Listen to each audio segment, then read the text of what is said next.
the king, the queen, the magician, the lover in you. Every single day, we are called to walk in our purpose. Answer the call. Lay down your burden and anything that holds you back and take your rightful place. The battle is everywhere. It's right in your face. Let's go.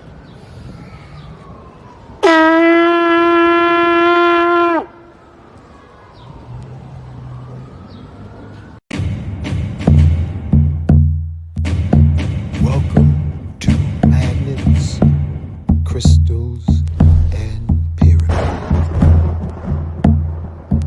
Success is your destiny. Yes. Love, wisdom, power. Remember, always who you are. Yes. Yes. I am love, wisdom, power. Yes. Yes.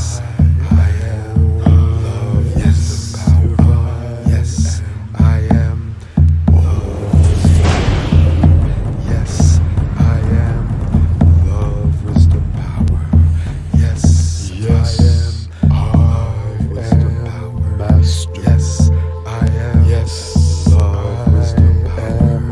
Yes. I am. Say to yourself. Yes. I am protected. Yes. Yes. I am relaxed. Family, I am here with a magical moment of young musicians. And this is Kim, Sister Kim, and she has a message about investing into the future musicians of our community. Sister Kim, tell us what you got here. Hi everyone, Kim, proud parent of children at the Big Apple Leadership Academy for the Arts. We teach HBCU high stepping marching band to our kids from age 5 and up. It is a free after school program, tuitionless, and it's open to all. Our kids are amazing. If you can, jump on our website. We're looking for support, donations. Our kids need new instruments so that they can high step on. Our website is www.bola.org, BALAA.org. And I appreciate the time. Thank you. Thank you so much. And so, family, listen up close. We're talking about investing in the artists of tomorrow. By investing in them, if you have a little expendable change to invest in the youth, the genius, this is the opportunity. And in this description on this video will be the details of sending your donation to PayPal or Zelle or Cash App. Yes. Right? Yes. Okay. So thank you for your support. Our children are the future. That's right, family. The children are the future. And you, me, we, in the spirit of Ubuntu, welcome you. We're having a special, wonderful Friday night presentation. But before we begin and before we bring on our guests, let's do our invocation for our ascended masters. To guide, put their hands on our shoulders. I am in me. I am in Mama Ayana. I am in Brother Modou. I am in you, the listening audience. Thank you for being born. Thank you for being alive. Thank you for surviving conception into this dimension. And whatever you may have experienced, whether a smooth landing into this incarnation, forgive everyone. Forgive yourself. Forgive the control tower of your parents, family, friends, and loved ones. Forgive so that you may fulfill your mission in this life. The two most important dates are your birthday and the date that you realize what you was born to do. Do not weaponize victimhood. That is the way of a loser. Rise up on the wings of angelic ancestor support to fulfill your short stay on the wooden stage of life. Although we are energy that cannot be created or destroyed, we are eternal beings with amnesia. And with that being said, we're going to look into the distant past and forgive all souls, everybody. Yes, I am forgiving everybody in all my past lives. And I ask everyone forgive me. And most of all, I forgive myself. And as we peel the heel of our consciousness into the here and now and unlimited future possibilities, we remember always that we are dream masters. So we say collectively and individually, yes, I am forgiving all future timeline possibilities. I am forgiving everybody in future possibilities, and everybody's forgiving me. And yes, most of all, I forgive myself in this multidimensional dream reality, because it's all a dream. And you, my brothers and sisters, you are greater than your dreams. You, my brothers and sisters, we are greater than our memories. You are Nuke Poo Nuke. I am having a human experience in these carbon-based skin suits.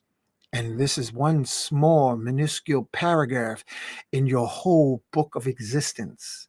So, with that being said, we invite our ascended master brothers and sisters to come to the show, guide us, to help elevate us. We invite Yeshua and his wife, Mary of Magdalene. We invite Black Madonna, Mother Mary. We invite Angel of Protection to surround our family, friends, and loved ones. We thank and invite the latest Christ born in the Congo, Simeon Toko. We invite Ascended Master from Senegal, Sheikh Amadou Bamba, who founded the city of Touba, flew through the air, walked on water, hungry lion proof, bulletproof, giant bonfire proof, till his mama came and got him out. And he wrote 7 tons of prayers, some so powerful they buried him in the ocean. I got a chance to read a few of them, and it made me higher than high. I was like beyond shrooms. I was in quantum realms, and that was the English translation. Gatekeeper of Mount Shasta, California, St. Germain, Nikolai Tesla, Sanat Kumara, Lady Buddha, Lady Krishna, Enoch the Ethiopian, who ascended into the heavens and became Metatron. We thank and invite Imhotep, Ptahotep, Akhenaten. We thank and invite the forces of nature that live within us. Enoch. Not Enoch. Hold on. Elegba, Oshun, Yemaya, Olokun, Oya, Shango, Ogun, Ochosi, Obatala. The forces of nature, we acknowledge and we thank you. Nat Turner, Harriet Tubman, John Brown, Mary McLeod Bethune, Frederick Douglass. We thank and invite Chief Geronimo, Chief Osceola, Chief Crazy Horse, Chief Sitting Bull, Chief Seattle. We thank and invite Credo Mutwa, South African Zulu shaman. We thank and invite Heteru, known in many names, Diana, Venus, Aphrodite, Lakshmi, on this Friday energy of Oshun. We thank and invite Oshun energy to sweeten the message from our hearts, souls, and beings. And with that being said, we say Ashe, Mahalo, Donada, Wado, Amen, Amen. So let it be spoken, so let it be done. Family, we're going to have fun tonight. Brother Modou, sister Mama Ayana, welcome to the platform tonight. Thank you very much. And I say, oh, brother. Yeah, absolutely. I appreciate that opening, brother. Yes, always, beautiful. man. Yes. Thank you for the platform. We appreciate you. What you got cooking? What's in the kitchen? I smell something baking. Go ahead, Mama, break it down. All right. Well, we are here to talk about and elevate and communicate in reference to the future. And the future is psychedelics. And in this particular portion, we want to raise up the energy that this will be the 10th anniversary of the Detroit Psychedelic Conference Society, Conference/Society here in Detroit. I am the wife, widow of the late, great time traveler, Kalindi Iyi. And I say time traveler because that's exactly what he's doing right now. He moving through the multiverse and he tapping in on those who are listening to him. Like my granddaughter said, he is whispering in everybody's ears. So in 2014, Baba Kalindi brought the first real psychedelic conference to the States.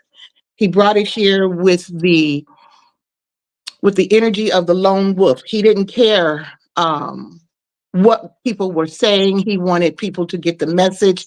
He didn't give a dadgum about the consequences. He got a chance to say whatever he wanted to say because he needed people to hear and get the message. And so 10 years later, the community has grown. There's been a psychedelic renaissance. We know that the future is psychedelics, but people got to lock in and understand that that means integrity.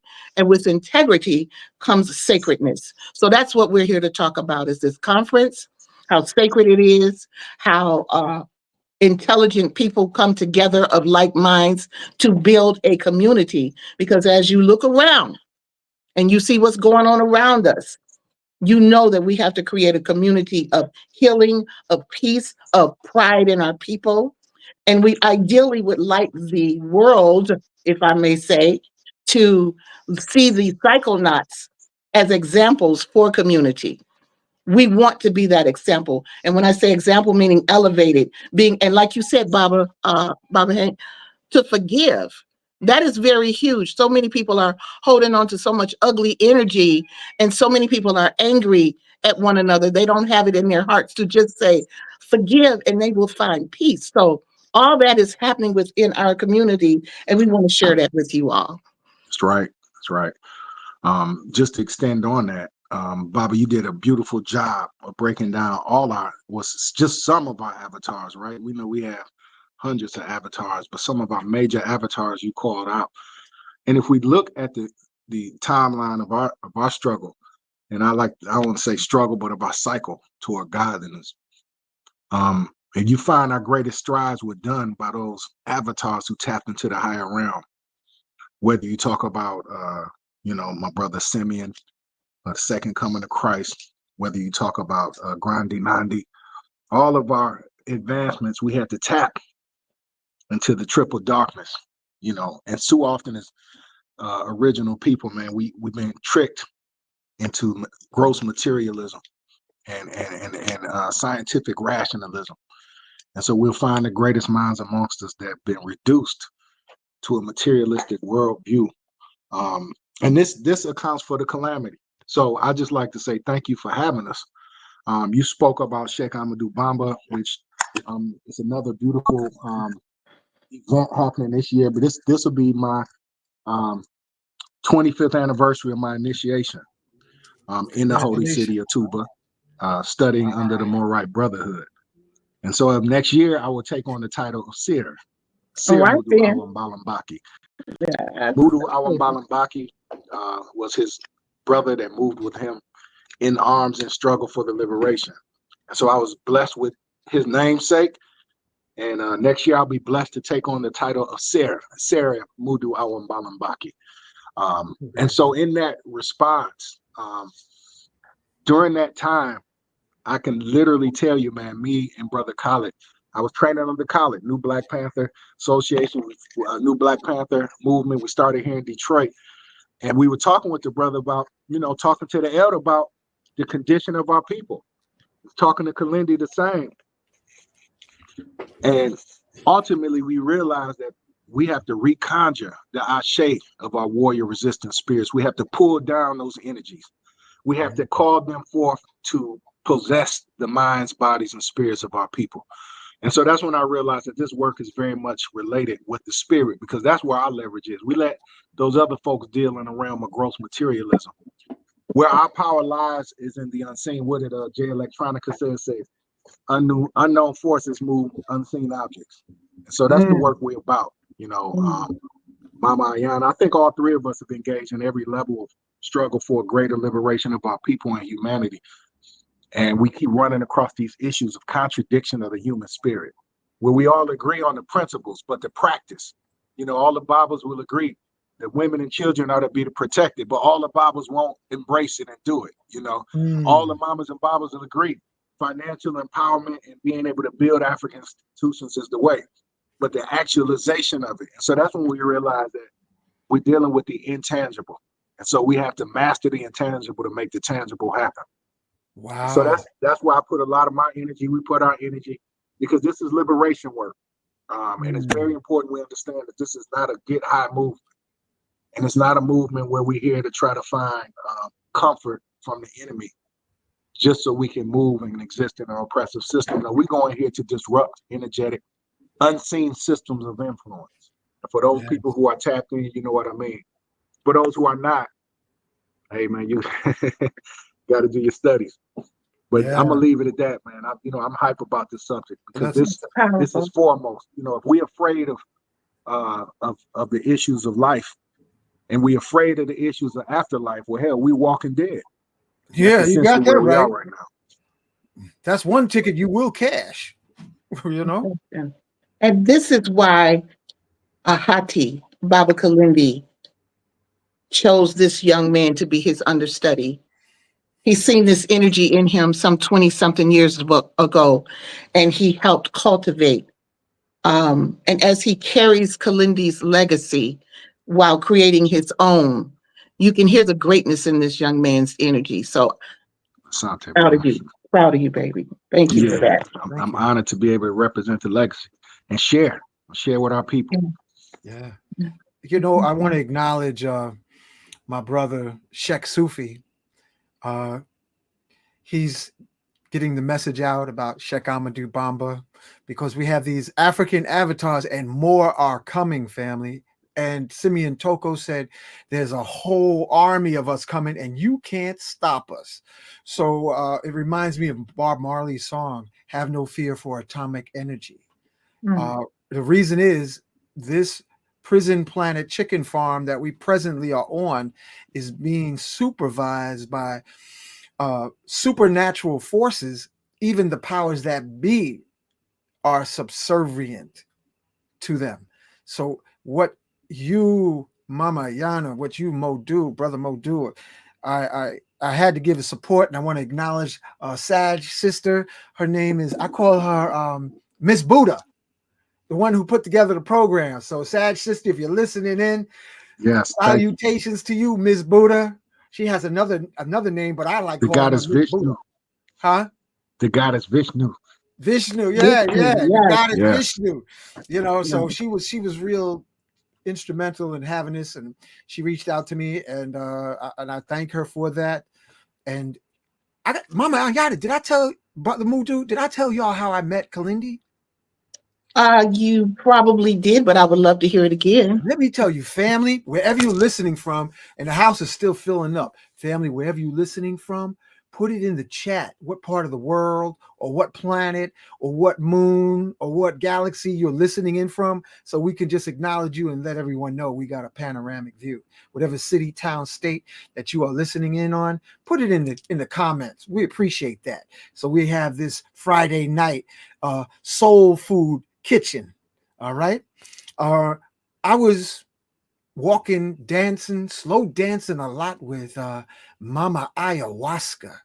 And I was at the African Dance Africa in downtown Brooklyn, BAM.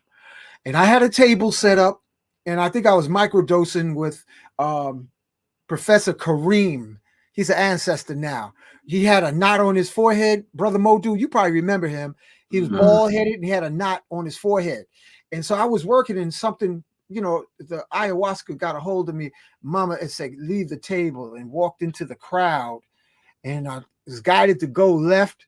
And I actually walked up to Baba Kalindi and said, ayahuasca.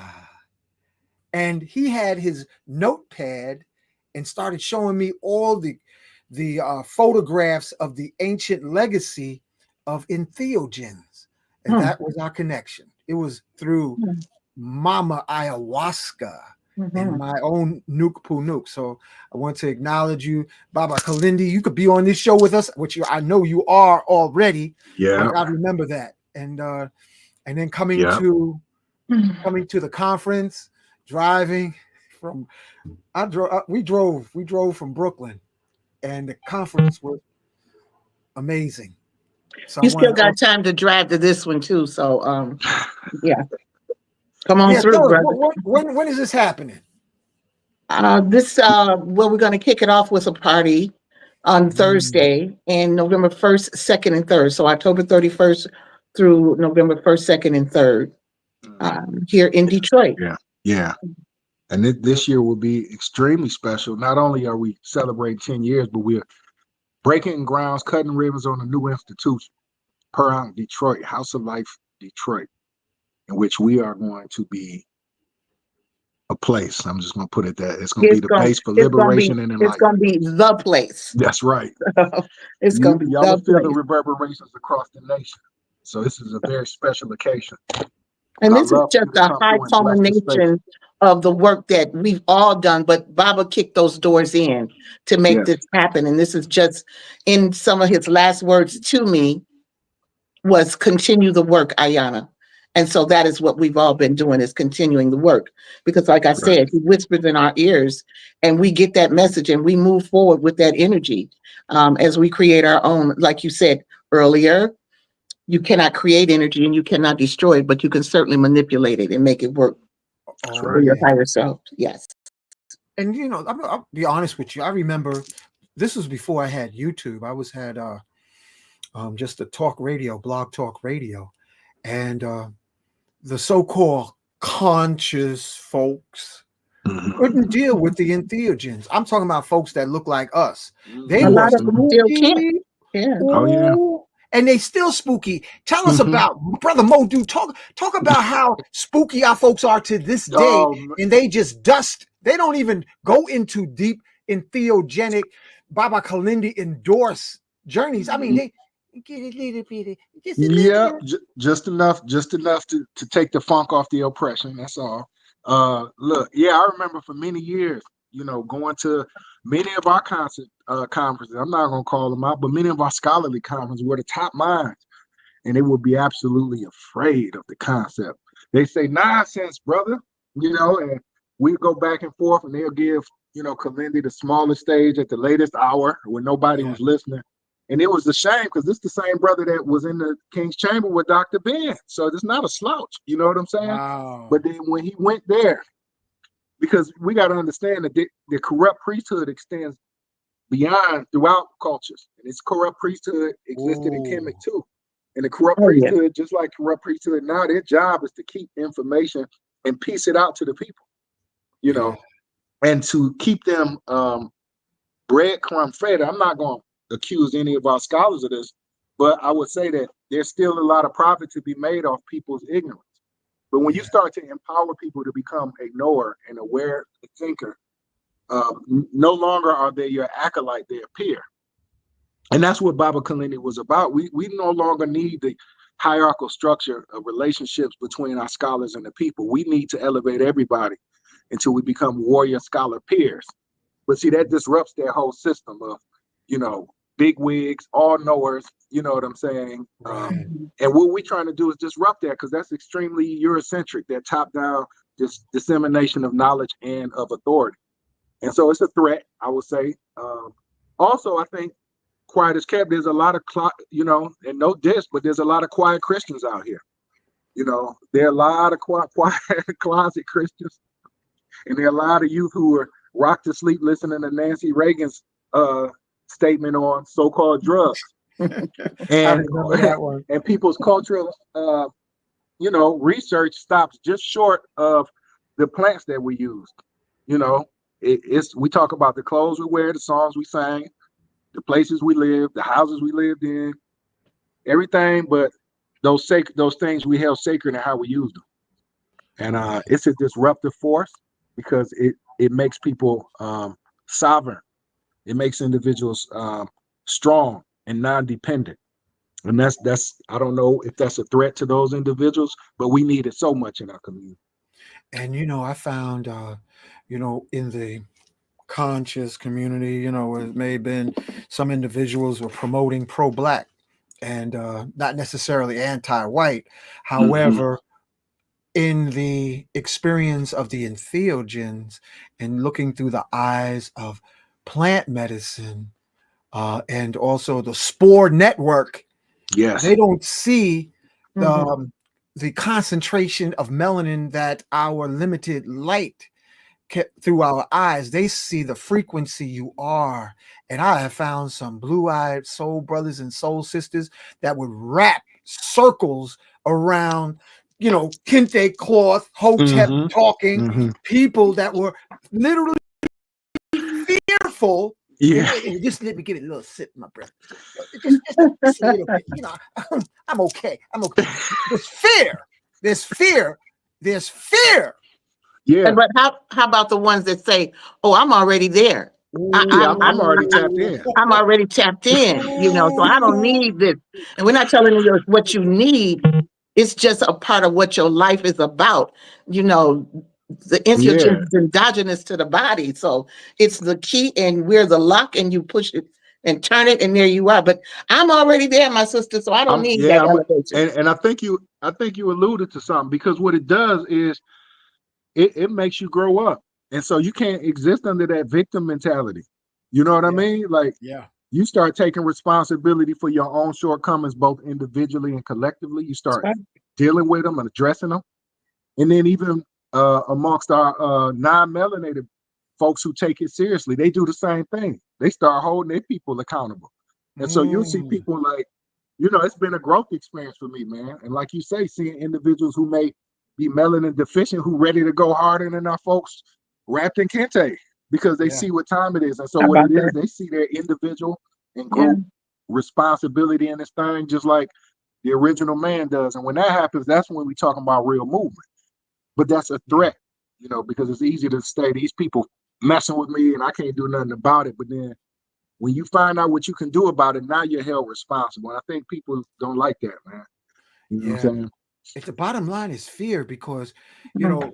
we hear people talking about enlightenment and I'm going to reach my ascension. I ain't coming back here no more. Replicating what Tina Marie said. I've been here before and I ain't coming back. Jack, you got to go through that dark closet of your unresolved issues. Talk about that, Mama Ayana, Yeah. Brother Modou. Why do we have to go into that shadow stuff in order to get whatever? We have so many different. Yeah, I like to say that this soul that is encompassing this body at this time is the soul that has traveled in many reincarnations over a period of 5, 6, 7, 800 years. And so what's within me now needs that activation, or has used the activation of entheogens in order to basically activate my queen shit so that I wouldn't be at that lower level of the shadow work. You realize it, you put it on the table, you pull it apart and you look at it, and then you say, and then what do they say? The truth shall set you free. But the truth is also very scary, because the truth can bring about a change. And most of us are afraid of change. That's the key. They're afraid, they want to play into what they've given us, which is this basic American dream, Mm. and that's what they strive to do. They don't want to go beyond it. So the shadows lurk and hide in crevices and corners, not just within your soul, in your spirit, but also in your home, So we have people who live in cluttered spaces, stuff piled up on the closets, everything is in disarray. All that is holding on to that shadowy stuff that leaks from you. It comes from Mm. you.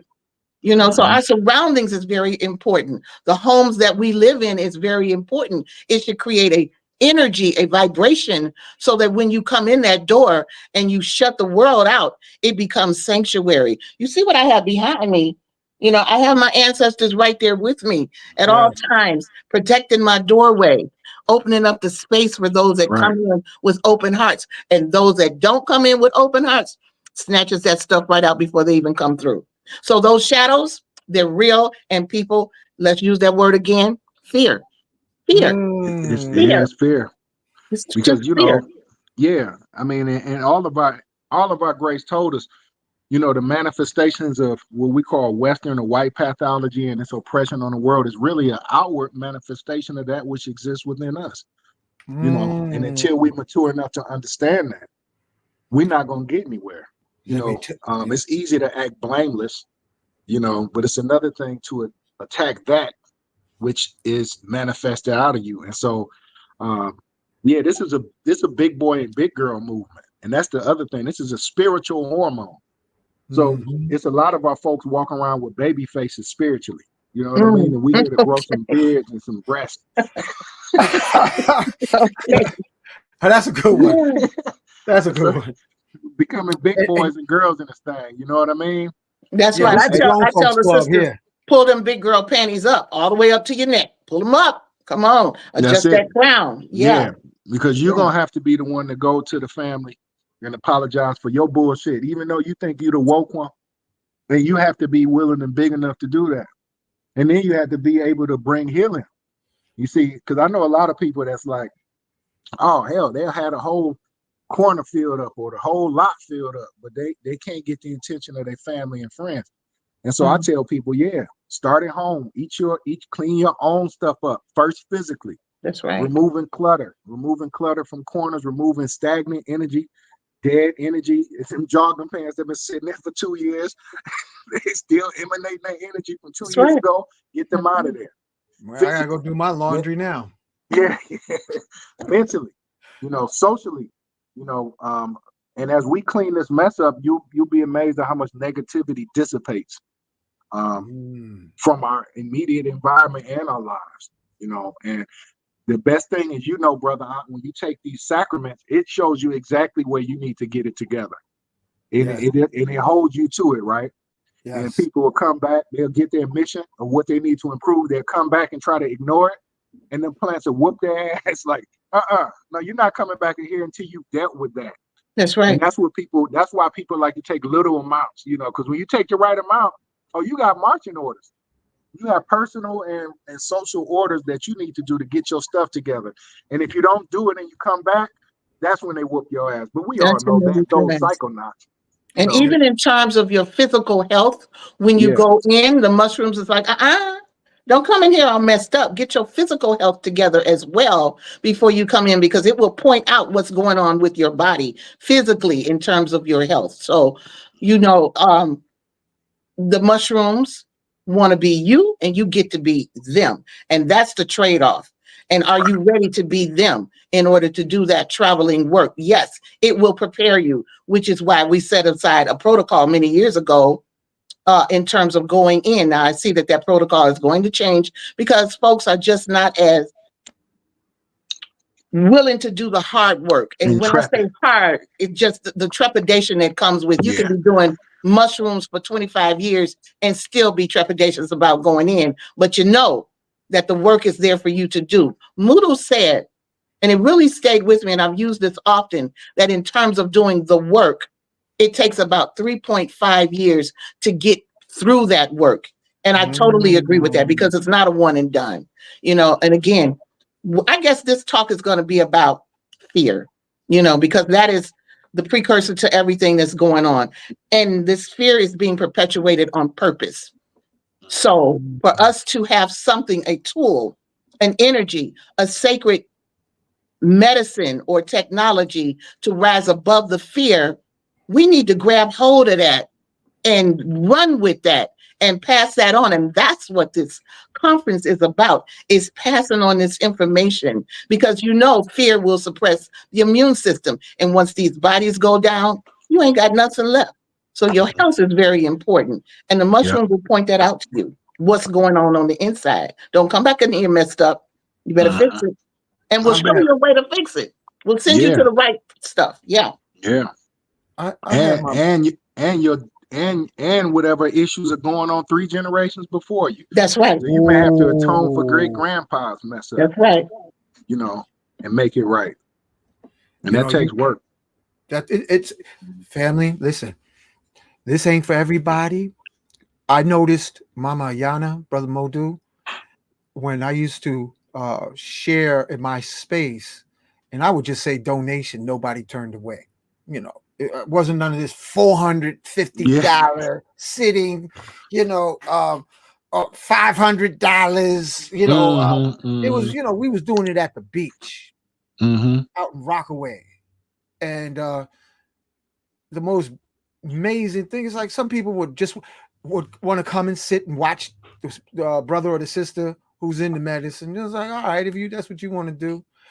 But I had one time, one sister, Mama Ayana, brother Modou, we was at the beach, Rockaway Beach, Beach 67. That's where the surf is, in Rockaway Beach be at in the daytime. And we had a beautiful sister, elder sister, who's young at heart and looks young. And she was in her beach chair near the ocean's edge. We would be near the ocean's edge. And she's like, who's Yemaya wanting me to come down and talk to her? Oh.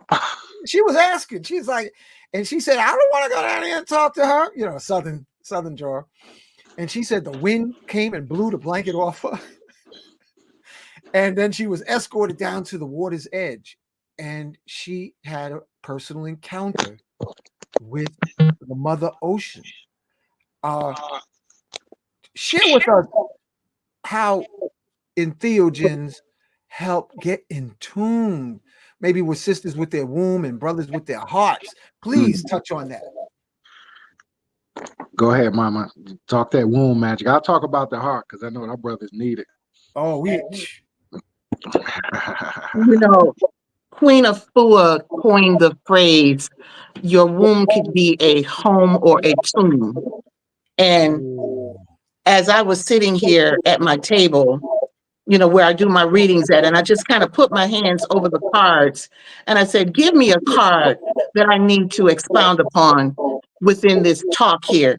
And I pulled the Queen of Swords. Can you see her? The Queen of Swords. And that's very appropriate for what you just asked me, because we store so much in our wombs. We store all the pain of the trauma of our ancestors, generational and ancestral pain, and what is present. We store it in our wombs.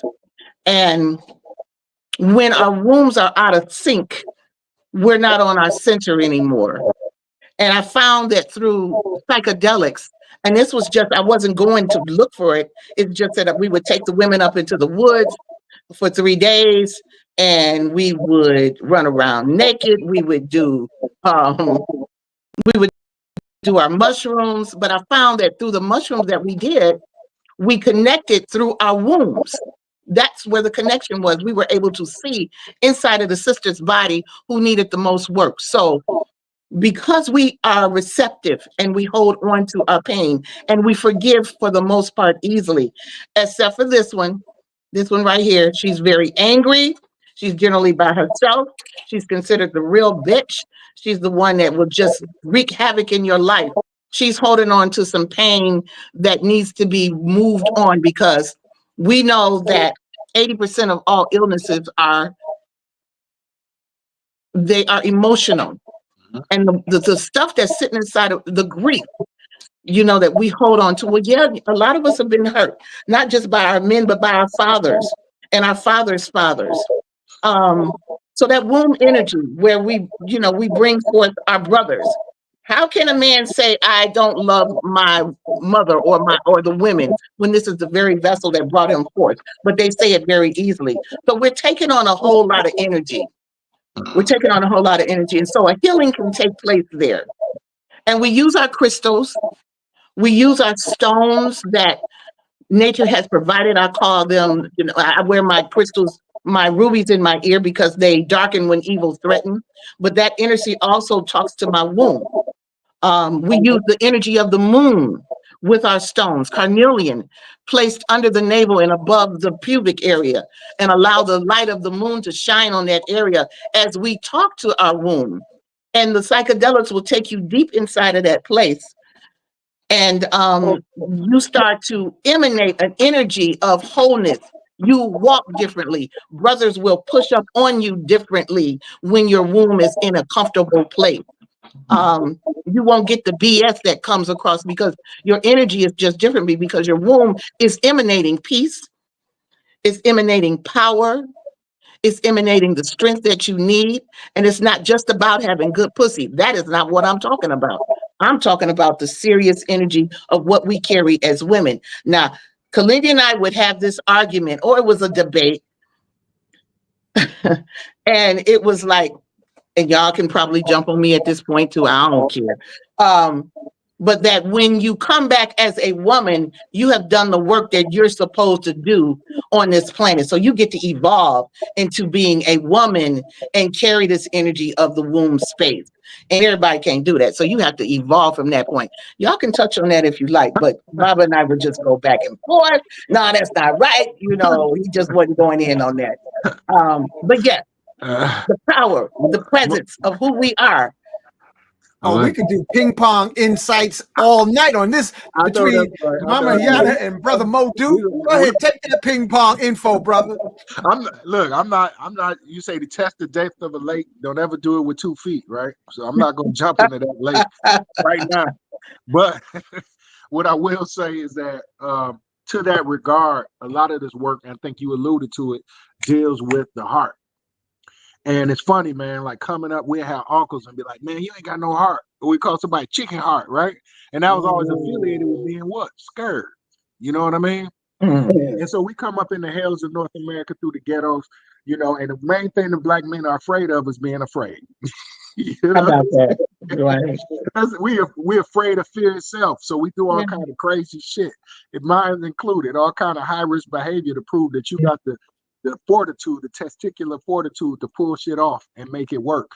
But what we don't realize is that, and listen, man, I'm a psychedelic, peace and love, all that, but I've dealt with some of the hardest killers, you know, just like you, man. We done dealt with all types, bro. And when I deal with these brothers,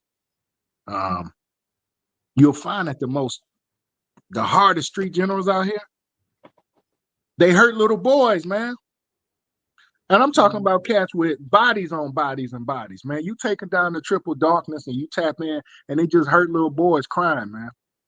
And when you go further and you ask, like, how do we become from protectors to predators of our own community? It's fucking fear, man. But the hurt little boys come from where? Are they coming from the hurt mothers with the tomb that they're walking around with? Uh-oh. You know? A lot of time come because we can't even realize our warriorship. In other words, the hurt little boy is the one that can never exercise his strength. In other words, most little boys never get to exercise their martial side. And so oftentimes we get oriented to thinking that the value of us is in how many risks we're willing to take. And when I was talking to this brother, I was explaining to him, I said, because, you know, he had a crew of killers, you know, we used to rock together and shit. And then he was like, he was just talking about, because like any other street soldier out here, we know they ultimately snitch on each other. And he was like, oh man, the brothers ain't loyal. I say, no, brother, because you was giving them something to kill for. I say, when you give somebody something to die for, that's when they ready to ride. And what we're talking about is that heart intelligence. In other words, when we love anything we really love, we're going to ride for. And we see some of the hardest brothers go hard for that which they love. So this movement is really a love movement. Teaching brothers how to love something so they got the nuts to defend it. Excuse my language. Don't excuse it at all. How to love something enough to have the nuts to defend it. And right now, because there's a lack of love, there's a lack of balls, a lack of testicular fortitude. And we know Huey P. Nelson says that the revolutionary is fueled by the powers of love. And when you love something, you ride for something. You know what I'm saying? When you fear for something, you obey it or do what you got to do to avoid it. But when you love something, it ain't no stopping you, right? And we see this in the manifestation of our black women. So you imagine black men who have the heart intelligence, who have the healthy heart emanation, the radiation, to really give a damn about their people. Now we got some soldiers out here, you know, but until we get to the point where we fall in love with our people, fall in love with who we are, you know, it's nothing gonna happen. We can hate the hell out of our enemies. That's not gonna do it. We can hate the conditions, we can hate the people, we can hate the situation that made it happen. But if you don't love the people that's being affected, you're not gonna do anything about it. Dan, And I so this feel is, that, Modou. I yeah. really feel that. And so we out here trying to show brothers how to love, show brothers how to open their heart, how to appreciate life. You know what I mean? That's Yeah. when we ready to protect something. But right But you now, know, our brother's heart chakra is all shut down.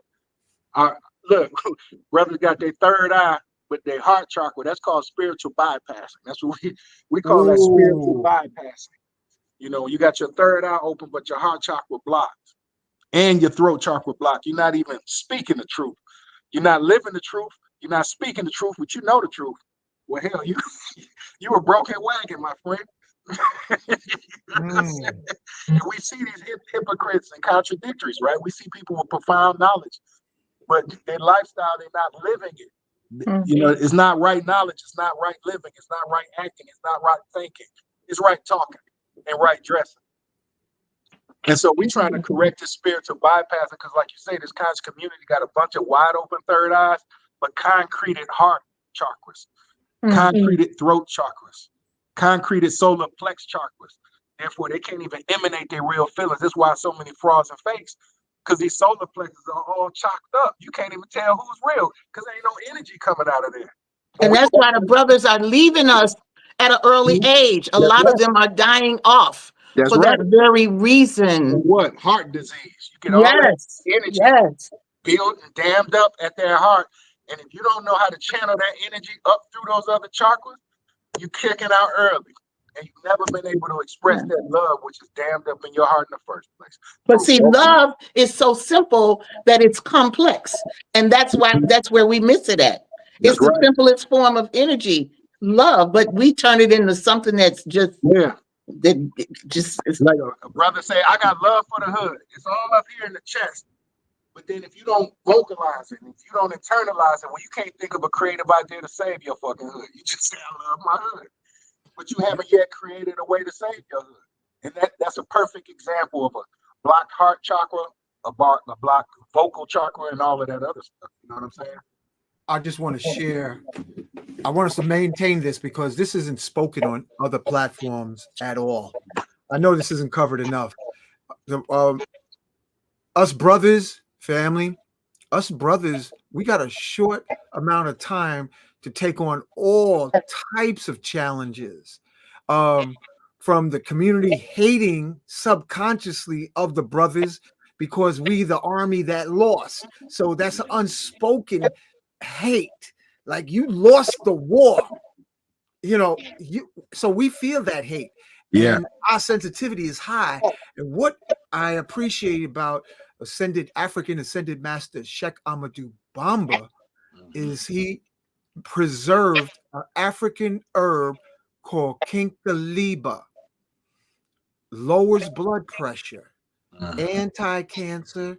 This is an herb from Africa, anti-diabetic, anti-inflammatory, opiate detox, weight loss, digestive aid. But what I also found, family, and Mama Ayana and Brother Modou, is in Africa, Burkina Faso, Nigeria, Ghana, they all drink this tea every day. Yeah. Yeah. All day, every day. Yeah. So they don't have the same level of a blockage. Yeah. And that's when you see brothers holding hands walking down the road. The most masculine warriors you're going to see, but they holding hands. You know, they talking about how they love each other. You know, me and you, I think we probably went through the same thing. I first went over there. I went through cultural shock due to my ignorance. You know, the brother holding my hand. I'm like, hey, man. And he looked at me and say, bruh, you a pervert, bro. Who thinks like that? You know what I mean? Made me feel crazy. You know what I'm saying? Like, who thinks like that? You know. And so we got all these and energies, and then and some of us we get a dusting of the shrooms, and then realize we got all these barriers, and we don't have enough time to figure it out because we're afraid. So we're going tippy toe. But before we hit 40, I mean, there was a brother just died or did his transition, 63 years young. Special acknowledgement to Father L right here in Brooklyn. 63. Wow. Look at the age of Dr. Africa. He was only 72. Look, so many of the healers in our community male and female, flop Yeah, and pop because of yeah, circulation or something of yeah. we need And we that need and that extra time. yeah, Go ahead, and brother. that's the other side of the coin. You know, those soldiers up there who stepping up to carry the burden and to keep the banner flying. You know, we take, slings, arrows, back shots. Sometimes your tortoise shell fall off, you get a straight arrow on your back, but there's no remedy to deal with that. And that's what we talk about. This is the remedy to deal with that. This is the remedy to get that off, because we need our soldiers out here. And so one side of the coin, you got those brothers and sisters who are not, their heart chakra isn't electrified enough to even give a damn. Then you got brothers and sisters whose heart chakra was wide open and they just giving it out, but they're not getting that recharge, and so they battery drain. So that's why I say these sacraments are for both those who are not awake, but also for those awakened workers who work hard and deserve a break, man, who deserve to get some of that shit off their back, man, so they can move through life with happiness. So yeah, and that's one of the greatest benefits for our freedom fighters out here. We walk around with that anxiety in our chest and our heart all the time. But sometimes, man, you got to let that go if you're going to be an effective soldier. Because how many of our leaders have we seen fall into contradictory behavior? Like, damn, he did what? He said what? Yeah. Oh, not him. No. And that's a mental breakdown, man, of unloaded pressure. And so those who are soldiers and freedom fighters, I appeal to you most. You need to come and get with this medicine if you're going to stay in the fight, because it's going to drive you crazy. This movement, this liberation struggle, this marathon we in. Now, while you at it, let's add, Mama Ayana. Yes. What is it with our folks being grudge masters? Holding grudges like they're going to take it into the next life. What's that all about? They look at it as a sign of weakness to forgive. Just a sign of weakness, and don't nobody want to be weak. Everybody she a strong Black woman. She angry. She coming in the house and cooking angry food and feeding that angry food to the children, and the children are bickering, and the plants is dying, and the pictures on the wall is crooked, and the cabinets is open, and grudge me and just angry, and a man come in and she's slanging pots and pans, and I mean, what grudge, anger, all of this is on purpose, though, y'all. Everything is set up to make you feel this way. Even stopping at the red light every other corner, you get pissed off, you grudge, you cussing out the people that throwing the finger up. That used to be me until I started microdosing. No, seriously. Oh, that's funny. No, really. And I'm grudging, I'm mad, right? But I started microdosing, and I'm like, you know what? I'm good. I'm not going to sweat the small stuff. So it's the small stuff that causes these big grudges. And they just go on, and they perpetuate it through families. I mean, you got whole families just not dealing with one another because they holding a grudge over some dumb shit. We only have so many winners on this planet, and while we doing this work, it's about opening that heart up. And don't be afraid that somebody could come in and break that heart. See, that's the fear. That's keeping a whole lot of people from connecting, is the fear of getting that heart broken. So I'm going to hold a grudge against my sister, hold a grudge against my mama. So my brother, I ain't spoke to him in 6 years because he said something I didn't like. So that's our people. But again, it's being perpetuated because people are paying attention to these phones. They're looking at the media, the stuff on television. I mean, it's on purpose. It's all part of the plan. It's those that drink the Kool-Aid and fall into it. I'm going to be angry with you forever. And what does that do to the body? What does that do to your mind? And a lot of people are just not connecting sexually anymore. There's nothing sacred about the sex. And sex is the primary directive, you come together and you make this energy happen between yourself, which creates the oxytocin, and you move in the direction of letting things go. Now it's just about how many times that you come. No, they need to read some Pascal Beverly Randolph. Okay. Ooh, we got to acknowledge PB Randolph. Welcome to We Invite You. We thank you, invite you into the show, PB Randolph. Go ahead, brother. Yes. It's a jewel my dad shared with me. He says, forgiveness is forgiving. Forgetting is forgetting. And that's a little karmic riddle. Forgiveness is your gifting. And forgetting about it is forgetting those gifts, because as long as you hold on to the grudge, you're blocking your own blessing. You're You know what I'm blocking your saying? blessings. So forgiving is forgiving grace. And as gods, we have that ability to give grace. And forgetting is to get and receive your own divine grace. Beautiful. Oftentimes we thought of as karma, and this is where people get confused. You got a thief who runs down the street, snatches a purse from an old lady, goes and spends it on his favorite thing. Then you got a little boy who wants his favorite pair of shoes, steals the money out the lady's purse, but feeling guilty about it. Now, this is what karma is. The karma is the little boy is going to suffer as a result of his actions sooner than the crook. Why? Because karma is working memory. It's cellular memory. So when that thief ran down the street, stole that pocketbook, he forgot all about it. But the righteous person, it embedded into their cellular memory, and their body's going to work until they make that thing whole. That's what karma is. And so forgiving is forgiving, and forgetting is forgetting. And that's the karmic cycle that we stay in. That's why good people always finish last, because we holding on. We're not forgiving ourselves. We're the fucking crooks, thieves, low down cockroaches. They don't give a damn about taking that lottery ticket or stealing that inheritance, right? So for the righteous people, the science of forgiving and forgetting is karmic science. And there are so many righteous people. They just go unnoticed because they're not out there blasting it. It's coming purely from the heart. So each one teach one. That's what this is all about. Passing this energy on and holding that brother's hand. Yeah, they're a great way to go in and clear that karma. So if you got some real things on your heart and spirit that you feel that you owe the universe for, you go in and you reconcile with the universe and correct that karmic cycle, and it will affect you cellularly. This has been proved scientifically. You know what? It just hit me, and I never thought this before, from conversation between you, Mama Ayana, and you, Brother Modou. Melanin, speaking of, because you got folks that like to say, oh, I'm melanin rich. I'm melanin rich. And melanin's a carbon molecule.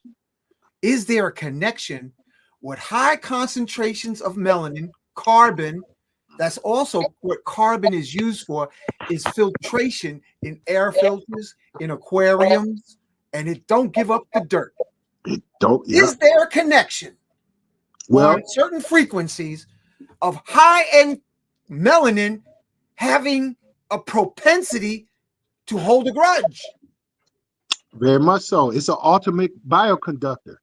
And so when we look at even the mushrooms, the reason it blues blue is because there's a high amount of melanin in it. So essentially psilocin is a precursor that links right in molecularly to melanin. And so we know from our teachings, we had a propensity to do the most good or the most worst. And that is through that melanin connection. It's the ultimate superconductor.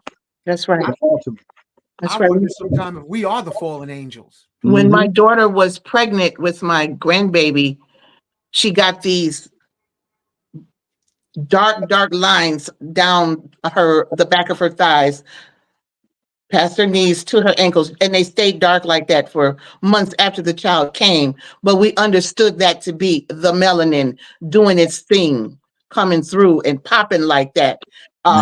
Because again, she took not saying that sisters that don't take the mushrooms won't experience it, but hers was intense because she took the mushrooms while she was pregnant. So that melanin, it's a gift to us as the powerful people on this planet.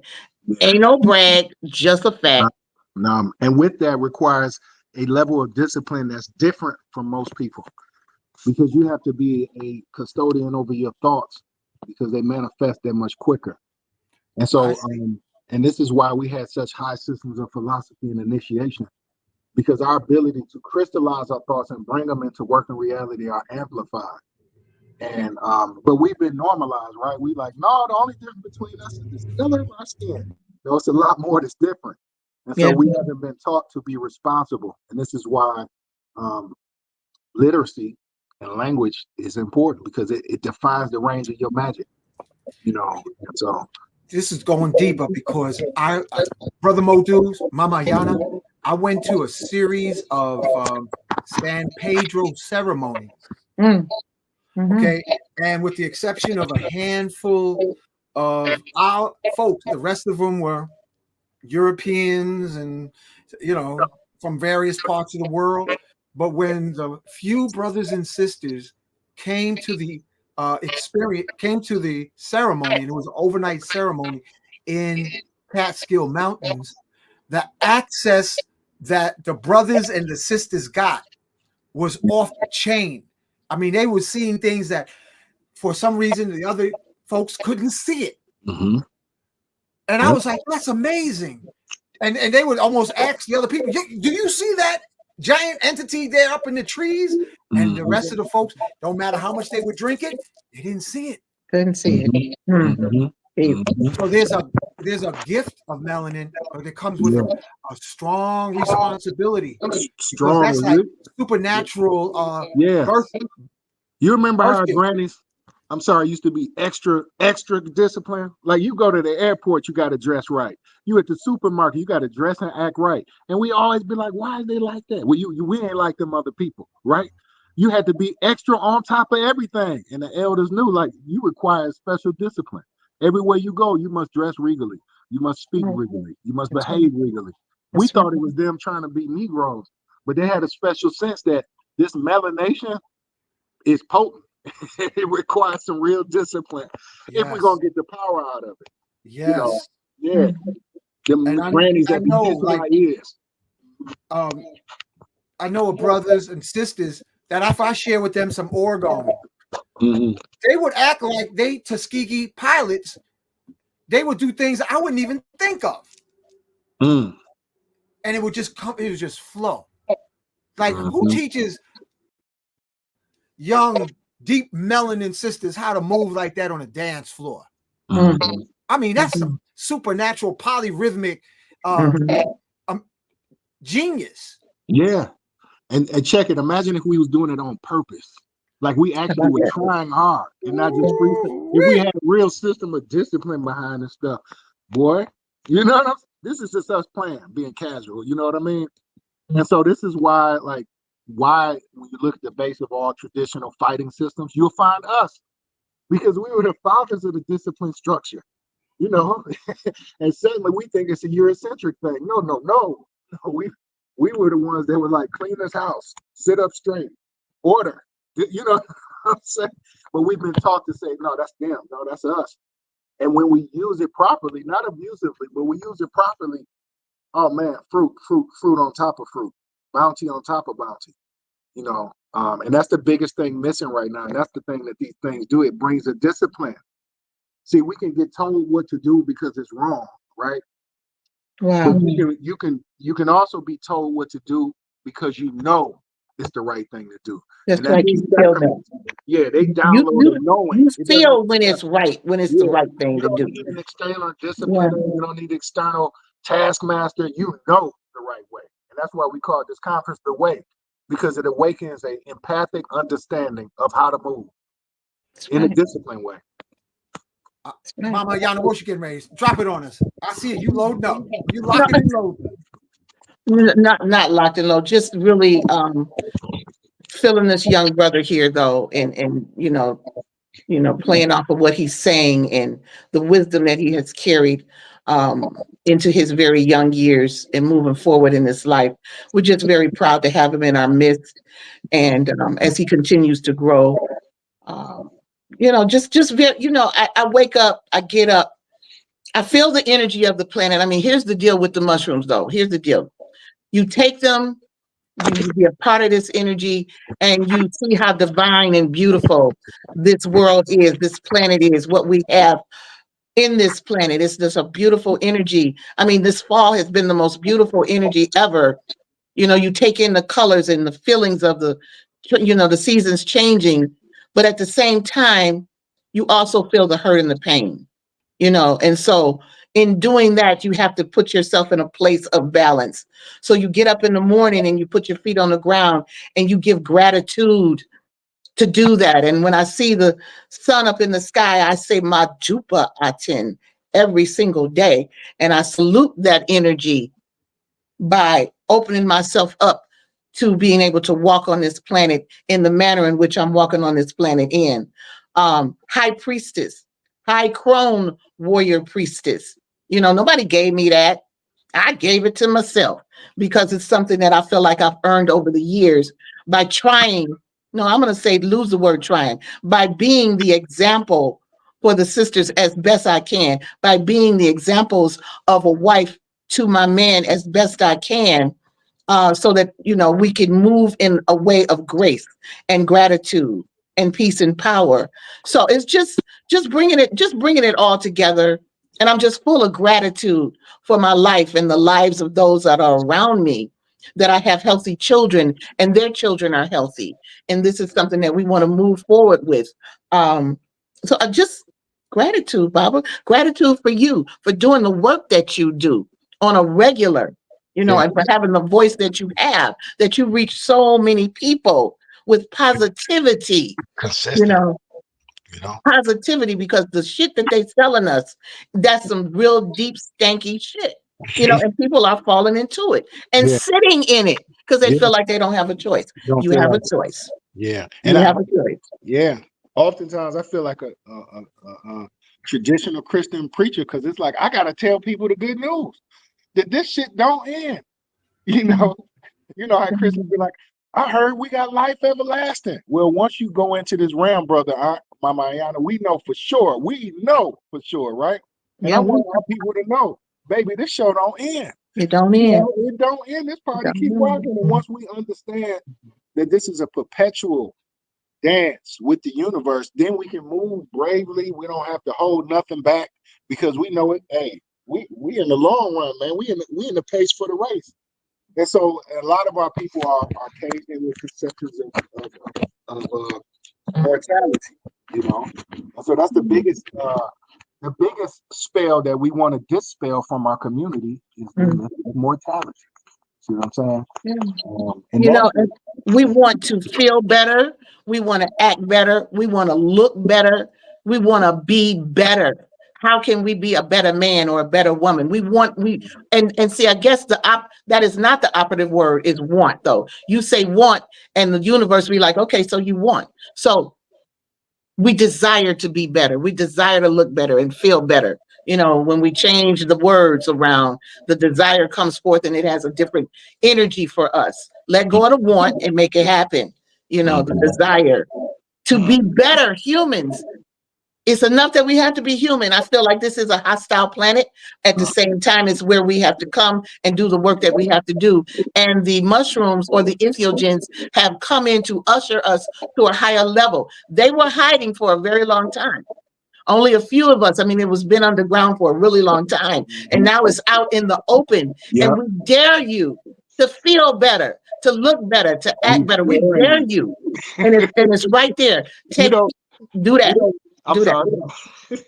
Come You on, made baby. me laugh because back for many years, brother. I mean, all of us, we hear, oh, it's them Illuminati, it's the Rose, it's the Masons. Well, here we go with the highest secret of the Masons and the Okay. Rosicrucians. Are Okay. you ready to learn it, or Are you you want to ready? keep playing games? Here we are with the 33 1/3 degree crucible, if you will. Here we are with your opportunity to learn those secrets of the Illuminati. So now the question: are you gonna punk out, or you prefer to hear somebody else talk about it? And so that's why I say it's a big boy and big girl game we playing. It really is. It Yeah, really is. yeah. Yeah. I really believe, Mama Yana, Brother Modou, y'all tell me if y'all feel this audience, if mama or grandma or grandpa really get upset, I think they affect weather, water, Mm. affects somewhere on the planet is impacted by mama, grandma, or grandpa feeling the just ain't due. Because I know a brother who was in Fort Myers in the hood. He said the storm went around him, Milton, Hurricane Milton. So I think that we haven't really acknowledged how our joy or pain can impact weather. Absolutely. Mama Ayana, can you touch on that? That's it. You know Followed by what? Brother You know Modou. what? Mm, I call them weather witches, though, sorcery, which is what my talk will be about at this conference, is psychedelics and sorcery. But that's the magic that's around you all the time. And when we tap into that magic, call it what you will, but I call it the magic, the power that we possess, the ashe, we can affect that type of energy. mm, Just think that if we all thought the same, that we don't have to die. If we had that collective thought, we wouldn't die. We would keep this thing going on, in terms of this physical body for as long as we could. But we immediately start to think, well, I'm getting old, it's time for me to die. And so we start to do that. But collectively together, if we were to put these minds together, which is what this is about, elevating the consciousness so that we can join one another in that place and make some stuff happen, so we can make the storms move around us, yeah. Yeah. so we can make the grass be green and the trees do what we can do, that because we are of this earth, but we are also of the outer earth as well. So you blend the two, and oh my God, just the word power, not because we got all this money. People think because you got money, you got power. That's some bullshit. Yeah. Yeah. That's the biggest joke of all, but Yeah. Like speaking of Check Amadou Bamba, shout out to my Morite brother. That's the first time I've witnessed humans manipulate weather, like conjure shit. And Wow. yeah, in Dawamasti, Senegal, for my folks who listening from Senegal, word up to the little village of Dawamasti. But I wanted to also, for my science heads, y'all can look up a word called henosis. This is the new thing that's floating around the internet, but it's an ancient concept. And the henosis is something, of course, Tesla finally proved it. What our ancients were saying is that the accumulation of all human thought and experiences are accumulated in the outer atmosphere. Ooh. This is the same theory that Bell used, same theory that Macaroni used, same theory that Tesla used. In other words, in this ionosphere are charged particles, which we emanate constantly. And through the manipulation of those particles, yes, you can manipulate weather. And this is what Tesla, Macaroni, Edison, all of them were talking about. Our ancestors knew about it. that's right. It's called henosis. It's called the accumulated energy of all human thoughts, which we call the aura that surrounds the planet. And this is what you tap into when you take those sacred medicines. It's the outer resonance frequency field of human thought and activity, not just me and you today, but all that have existed before and after us. And so this is how they created radio waves and, microwave waves and infrared waves. They study, and henosis is the study of the unseen energy fields that's above our heads. Oh, now we're going in deep water. Oh, yeah. Mama Ayana, I'm going to ask you, have you had experiences where the mushrooms or let's just call it like a Star Trek style, spore network? Okay. Has the spore network helped you with remedies or recipes? Yes. Yes, I would say absolutely yes to that. Okay, so helped me going into my journeys.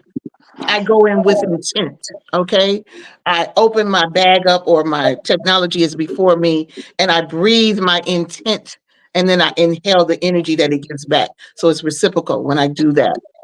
And so I know that because I've walked this walk as a sorceress, witch, wise woman for many, many years. I mean, many, many years. My mother kicked me to the curb because of my interest in the occult, so to speak. Occult meaning the unknown. It enhanced what was already there, though. It was a part of who I am and who I was thousands of years ago. It just brought it to the forefront for me to accept it and not be afraid of it. Because when you can look at somebody and see death on them, that can be quite frightening. That has been my walk. to be in between these worlds. I have one foot in the other world and one foot here a lot of the times. So I had to find a place where I could be comfortable with that through the dreams that would come through between 4 a.m. and 6 a.m. when I know that the DMT was flushing my brain and giving me that energy of psychic ability. I knew to pay attention to that energy because of taking psilocybin. Yeah. I knew that, I know that when women give birth and the flush of that methyltryptamine that flushes the vaginal canal while the child is coming forth, gives that child that extra umph of something. It just, it gives you it's a quickening, it's a knowing, and you don't question it. You don't be like, well, I think, well, maybe. Indecisiveness is a demon. Self-doubt is a demon. So when you can have that knowing inside of you and move with that energy, with that purpose, it just spreads everywhere else. So did it enhance things in me? Absolutely. I mean, we have books that people have spells in. Where did they get those spells from? I asked. Did they take the mushrooms? I don't know, but some people got some spells. But I know that the spells that I've come up with were intrinsic, but the mushrooms just revealed them to me. Had a woman come to me and say, my 11-year-old is stealing and I don't know how to stop her from stealing. I took a journey, went in, found a spell, gave it to her. She gave thanks that the baby stopped stealing. So it enhances who you are deep inside or who you were many, many incarnations before. The massage therapist can see the meridian lines. The musician sees notes in a different way. It enhances. So yes, I mean, this is just something that, it's a no-brainer. Yeah. It's a way of life.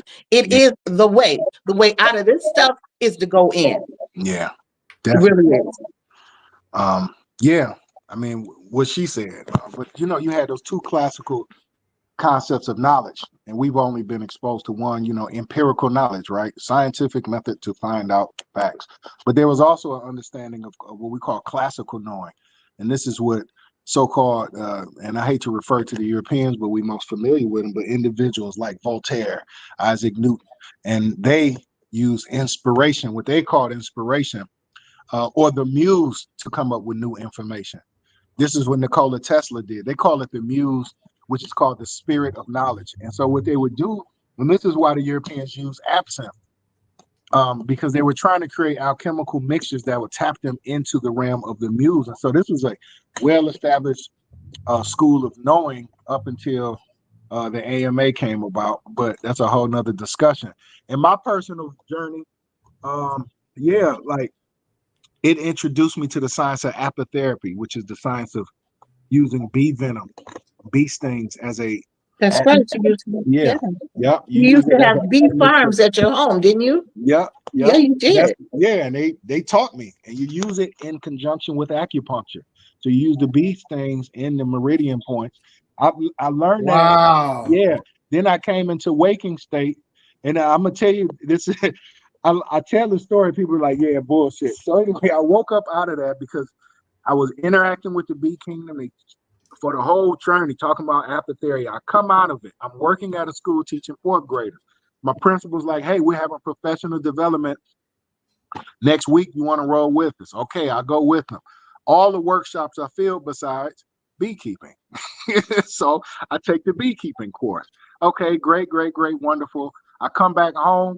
I'm hanging out with Kalindi. Kalindi says, hey, you want to go to Macomb County Bee Fair? I'm like, hell yeah. Wow. Go to the bee fair, run across Mr. Boblin, who's a big bee farmer around here. He says, man, I got too many hives. Here, take some. Wow. And this is how it works. Divine. Same thing happened with me with CTR, or what we call CTS, TCS, transcranial stimulation. When I went into the nominal state of consciousness, you hear those radio waves. Yep.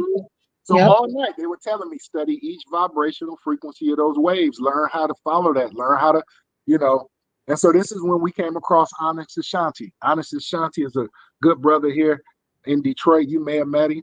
And this brother had an inspiration to create a new instrument that's based on skin contact with melanated people. I swear. Whoa.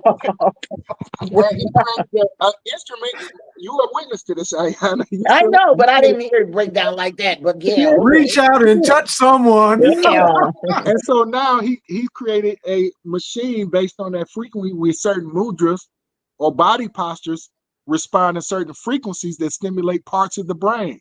Mm. This is a real live brother right here. He came. Where he at, Modou? I haven't seen him in a minute. He's over there at the farm. He flew in for Germany, one of our conferences. Brother, black man. The mushroom told him to build a 3D printer. He built it from scratch. He's all over MIT everywhere, man. We're gonna try to get him on the show. So the brother walks in straight from Germany. He said, I heard about this, man. I'm flying in straight for Germany. He stayed for the conference. Into the conference, he looked me in the eye and said, look, I'm staying in Detroit. This is it. This is home. I say, okay, brother, let me see what we can do. I know we got some folks that can put you up till you get stable. He said, nah, brother. He said, I just need the nearest vacant house. And the brother went to the nearest vacant house. Excuse my phone.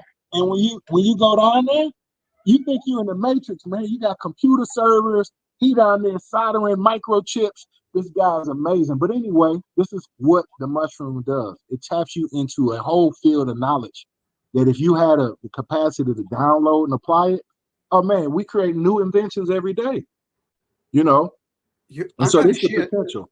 Go ahead. I gotta share my my girlfriend at that time when she was living with me. We was doing entheogens, and she said, "Who's this tall man that's all wrapped up in white, real dark skin, standing over my bed?" You know who that was, Modou?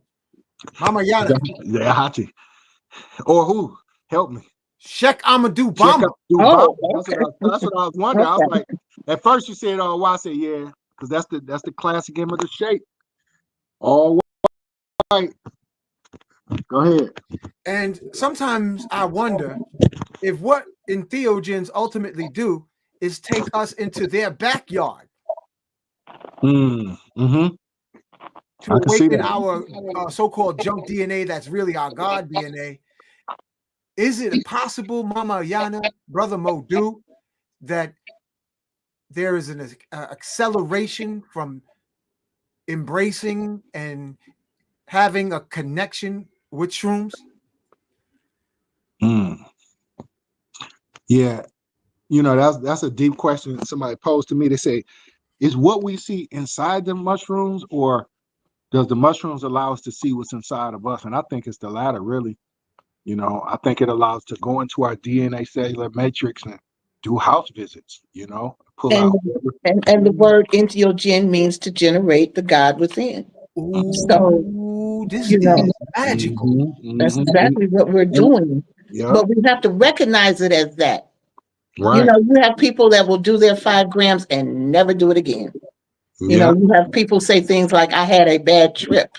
You know, and what is a bad trip? Because you brought up some stuff that's been lying dormant for hundreds of years in that spirit soul force. You know, yeah. No, it definitely is. I think it's calling forth those ancestors that's needed, you know, when we need them. I think we have a whole library, encyclopedia of all our ancestors. And when we need them, we can visit them and request them to visit us and download information. And I think it's a huge library, and everybody needs to get their library pass. And we need to pay attention to our altars, because the altars in our home that we create for our ancestors, not just those that have recently passed, but those hundreds of years that have passed, because your altar is not a thing, it's a place. You know, it is definitely that. So, you know, to tap into that energy, to have it around all the time. When I tell you that Baba's spirit is present, I mean, I don't know where he don't be hanging out here all the time, but I can have a particular feeling and he can pick it up and he'll come forward and answer that for me, or put me on the right path to find out what it is I'm trying to do. You know, so the veil between worlds is very, very thin. I mean, it's almost transparent now. It's been thin for a while, but it's almost transparent, that you could just reach in and maybe shake their hands, or they can reach out and touch you, you know, but understanding and accepting that energy is where we're at, because of their perpetuating what? Fear. Fear. You know, Yeah. fear. The Catholics have a term called transubstantiation, you know, which essentially means the possession of objects or people by a spirit. You know, this is why they say that crucifix suddenly becomes the blood of Jesus through transubstantiation.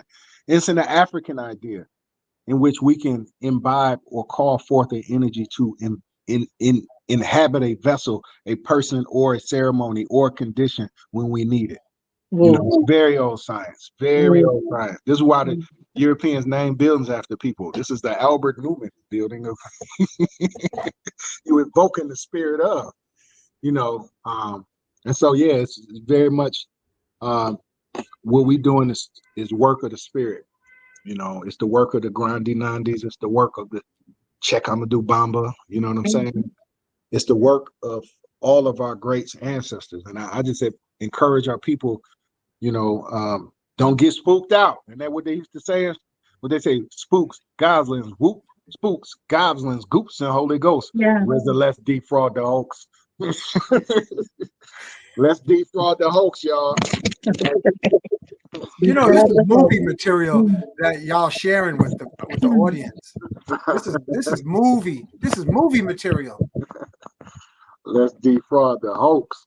You know, yeah. So it's a beautiful time, and like I say, I always enjoy talking with people who've experienced this reality, because once you experience, man, it's like it's a beautiful thing, man. You know, it's like trying to describe wet to somebody who's never seen water, man. It's like, That's right. I can't tell you. You gotta feel it. That's I right. got a shared experience.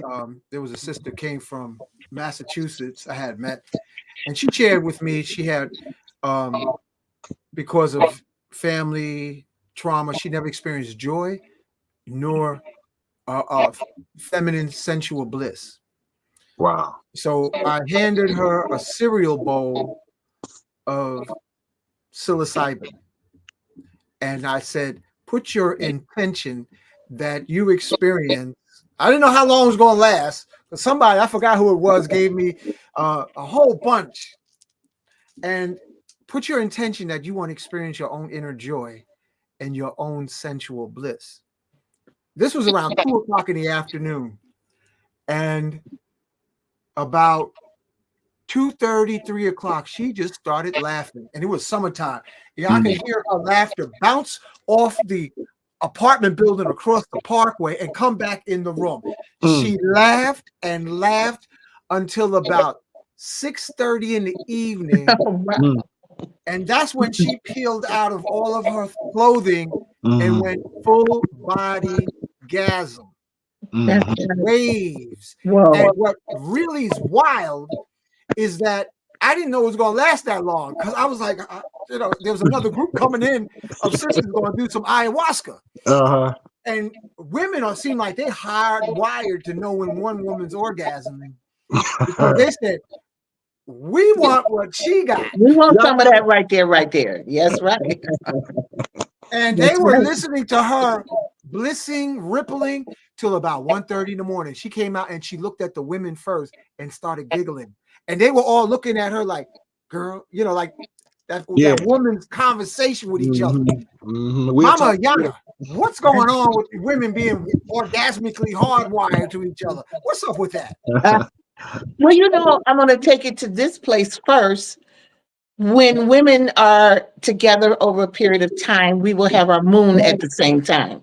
We sync up, you know, and because we know that this orgasmic energy that we possess is so powerful, it can move mountains.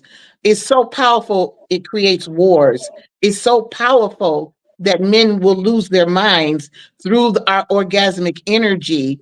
But when women sync up and be for real about it and understand it, it's not, I got more power than you, I'm smarter than you, I'm finer than you. It's about the power we possess in this womb energy. It permeates the space that you're in. So it touches each one of us. I know that some women, and I'm one of those women, who have had several mushroom orgasms, and they do last for hours.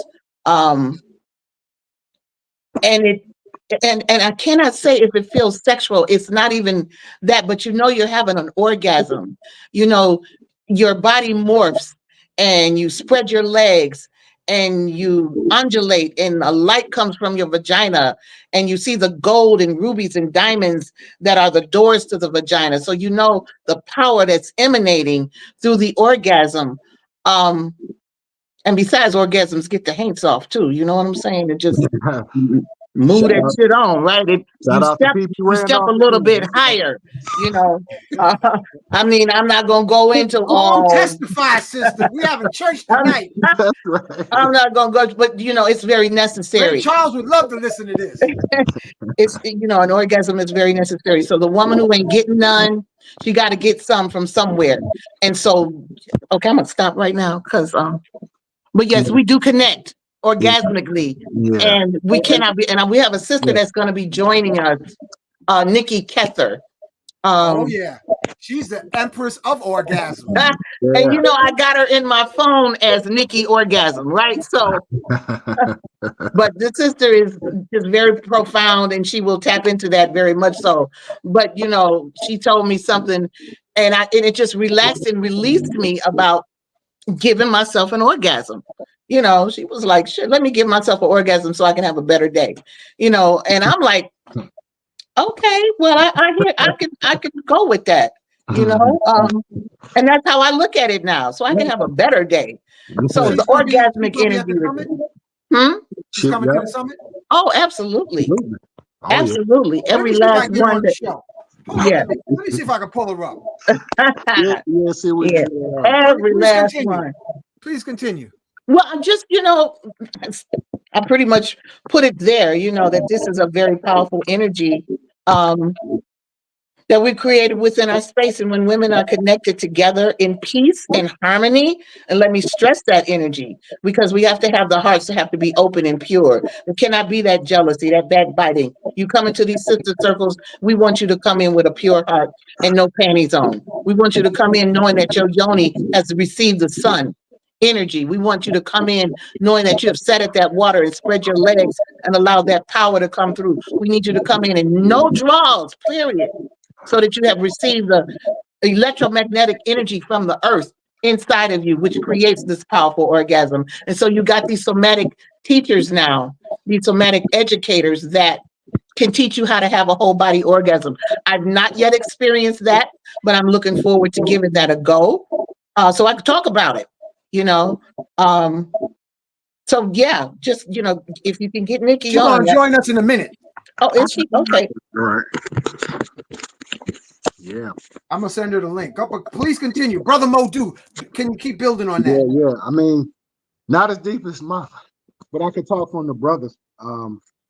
Yeah, I mean, it's similar things happen with the brothers. You know, if you want to understand to better understand the secret language of a woman, I suggest you tap in to get a better understanding. And also, I just tell you something that's really. There you go. You hopping on? Okay. You back? Okay. Yeah, telling people something that's really important. It for men and women, it reignites your libido. So my brothers, I warn you, like as you start tapping in, make sure you have an outlet, man, so that you don't abuse this thing. You know what I'm saying? Because I know a lot of brothers that use these sacraments like a molly or like a, you know what I'm saying? Like, here, take this, baby, and try to turn people out. It's dirty sorcery, man. Dirty sorcery. We call them psychedelic sexual predators. Yeah. They are out there. Yeah. And so I tell my brother, I tell everybody, like I work with sisters, I tell the sisters, look, I'm not gonna work with you unless you have your man with you. Why? Because the spiritual, physical, sexual growth that comes out of this experience has to be shared with the partner. And I see so many couples break up where the woman is just expanding and growing, and the brother stuck on his stuff. You know what I mean? And all of a sudden it's like, oh, we just grown apart. He just don't understand me and this and that. And so I tell my brothers, because 85% or 90% of people that participate in this space are women. And so I'm admonishing my brothers, please become knowledgeable about this, man. You know, because then they'll be like, you know, well, I'm tired of hearing about Modou. Well, shit, that's your fault. You should have shut up with the goddamn me. No, but seriously, I tell my brothers, if your sister is tapping and interested, man, join her with it. And if you have tapped in, make sure you include the sister with it too, because nobody left behind, no African, nobody left behind, and this causes so much growth, and it causes you to appreciate like other forms of sensuality, other forms of arousal. You become much more sensitive as a man to the dance, as we say. Absolutely. You become Oh more my skilled God. at the subtleties and what it takes to communicate to a woman. You know what I'm saying? So if you're an immature man, you'll be out here on some pimping player shit. But that's what this is about, maturing ourselves so that we don't manipulate people. But yeah, as a man, it greatly enhances your ability to be receptive sexually, to be aware, to be able to, like I say, talk that unseen language, to be able to appreciate it. And it's very potent. Yeah. Brother Modou, we got to take it back to Mama Ayana, because my Tantra teacher, Master Yao, and Nit Yama said that sexual energy is a woman's playground. So the question I have for you, Mama Ayana, being that our sisters can go hyperdimensional, multi-orgasmic, intergalactic, can they help the brothers get elevated, initiated, and perhaps get enlightened? If the brothers stop thinking that I know what you need this, and then you're gonna be okay. No, I know what you need, because without this, you ain't gonna be able to do that. So yeah, it's about emptying that cup so that we can pour some stuff inside of that cup without it running all over onto the floor. We're here to open ourselves up to you. Listen, a woman's body was built for pleasure. The softness of her breasts, the curve of her waistline, the spread of her hips, the melodic sound of her voice, all of that is pleasure. And may I add that y'all have a higher tolerance of pain. So y'all are seated more deeply in pleasure than us, because we'll feel pain way quicker than y'all will. Absolutely, because we can't even take a shower with y'all. Y'all be crying because the water too hot. So thank you for acknowledging that. Okay, please continue, Mama. So You was rolling. Threw me off, but you threw me off there with that one. But okay, Modou, come on and take it from me, baby. No, you said, I'm sorry. your voice. You said a woman.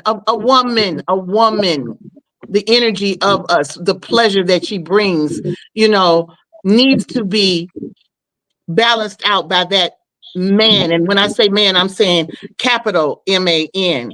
And what makes a man, though? What example does a man have to say, I want to be that man? Is it Jesus? Was it Hercules? I mean, what example do you all have to say, I'm this man? A protector, a provider.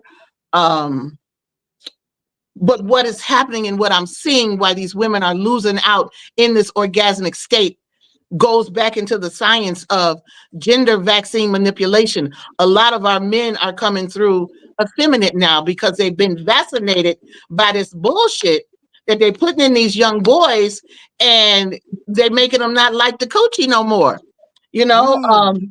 or there are those that want to have sex with a woman so hard and so rough because that's the way they like it, that you're taking away what this is really all about. So we're losing the energy of what sacred connections are.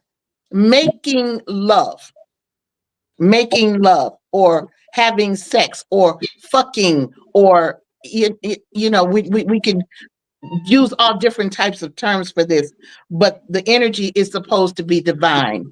And an orgasm, Lord have mercy, let me stop talking. Go and testify, sister. It's Friday night.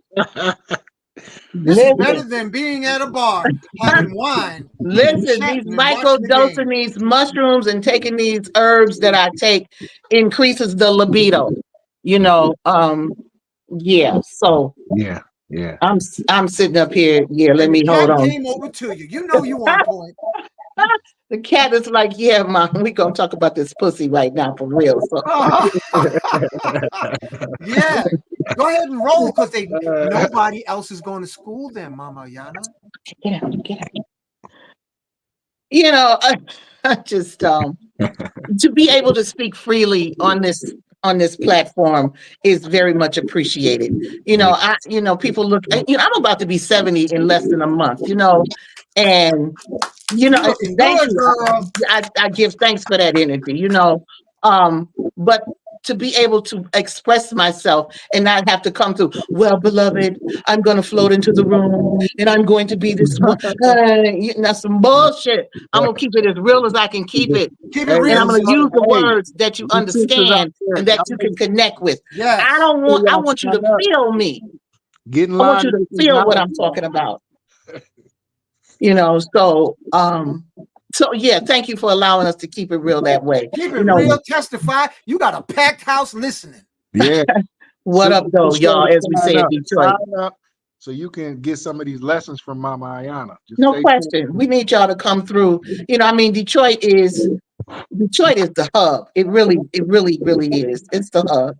And we're going to deliver this energy. We're going to be real about it. There's no pretense. Nobody ain't trying to be better or smarter than anybody. We will not have those 3.5 gurus there trying to tell you what your trip is about.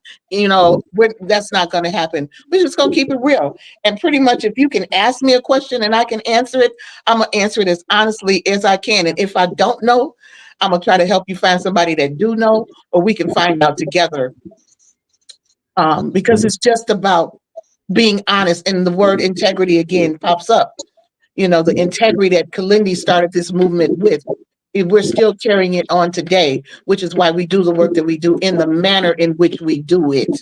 You know, yes, it's nice to make some money to live off of, but the important goal that we have here is to create a community that our children could grow up in with the truth.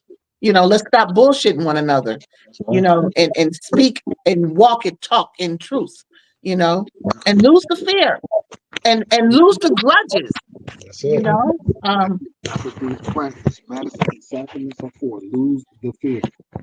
Lose the fear. Come on in here. Come Come on on. in, There Keitha. she is. Welcome. That's Welcome, my girl. welcome. I just called that name out. Hat baby. There's your Hi, I'm so happy to see y'all. Yes, What's the indeed. Mama Yana? I want to make a banner. What's the contact information for the Detroit Psychedelic Conference? What's the contact info? So the Detroit Psychedelic Society.com is our website. Oh, hold on. Detroit Psychedelic Conference.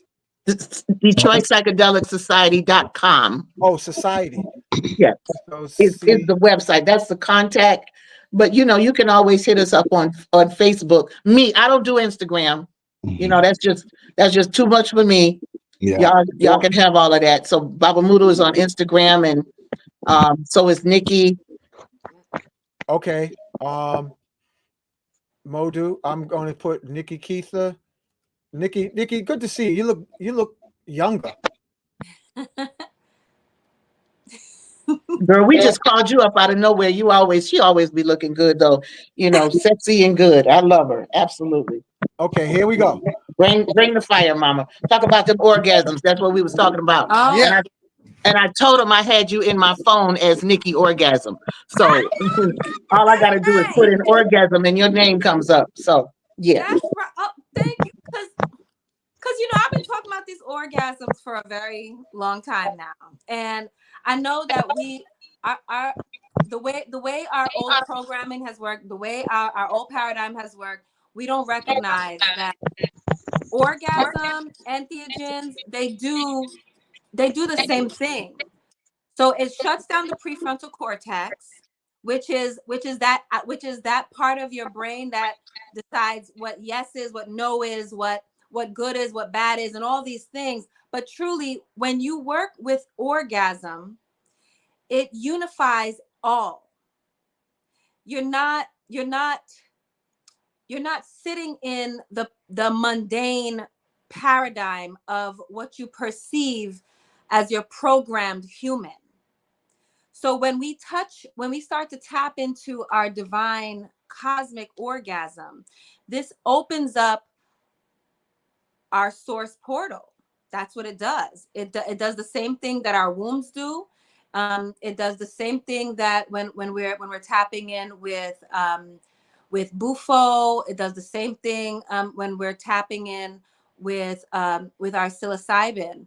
It's just that they all have different intensities. They all have different personalities. And truly, when we walk with it, ultimately, that sensation, that pranayama, that ka, that orgasm, that loving arousal, that joyful thing that you're feeling in your body is not just a perception of this is what we do with sex, but rather this is an indication that you are in alignment with your source embodiment. Mm. So Mm. I question when there are leaders that are uncomfortable with their sexuality. I Oh, question absolutely. when we have to create double consciousness, right? James Baldwin talked about double consciousness, or rather he didn't, but Du Bois did. And the fact that we have to, when I want to bring it into context, right? So Black, indigenous, these bodies that are deeply melanated, we walk around and we've had historically, we have walked around talking about, I gotta have my consciousness, and then I gotta think about what everybody else thinks about me so that I can behave a certain way, and I can't just sit in my own consciousness so that I can trust and truly be at peace in my own vessel, because I'm too busy worried about what others are thinking and what others are doing. I have to be in survival mode when it comes to perceiving white supremacy or just anything that puts the melanated bodies at a lower standard. So when we think about that and how that's affected our community, and then we look at how we approach our sexuality where we can't allow ourselves, or rather historically, this is changing now, that we cannot allow ourselves to be in the freedom of our expression without dealing with predatorial understandings of ourselves, without understanding that you're in a survival mode. So you gotta put down what somebody else is doing so you can get up. Mm. When you don't allow if we do not have the freedom of accepting ourselves in full, then what are we talking about when we're talking about being sovereign, when we're talking about walking in our freedom? So we can approach our entheogens all day, but if we are not working with the entheogens on this body acceptance, then it's no. It's either you accept all of you or you just playing. That's my perception on it when you talk about orgasm. All right, baby. All right. I've traveled around when I was doing touchless orgasm, and there have been people that I approached touchless orgasm firstly because I know that even the word touch becomes uncomfortable because it has created a signature because of what we are currently witnessing in the fall of our celebrity culture, as it relates also to our political that we've been watching for a very long time.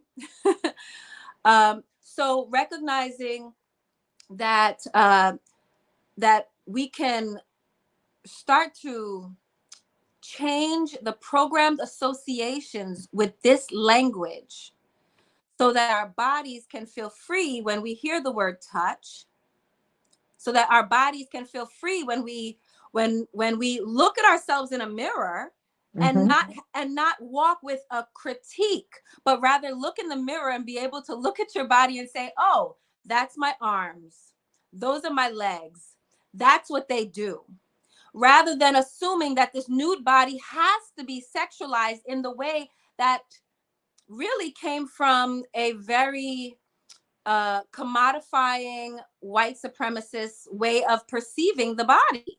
Which is shame, to be shamed of your body.